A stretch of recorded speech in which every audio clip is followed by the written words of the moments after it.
for $8,000, which is quite a bit of money, I'd firstly like to put in some effort in the environment.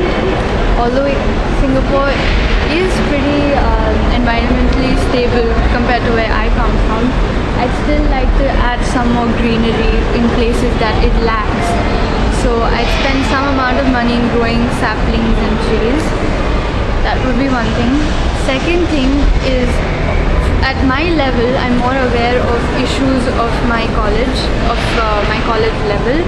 So I want to spread awareness of the problems regarding the youth today. They have and also after that would be the old people. I see a lot of old people here. They're still working at pretty old age, so something for them, fun, maybe try and make an old age home, or they need company as well, and provide some sort of facility where they can be loved and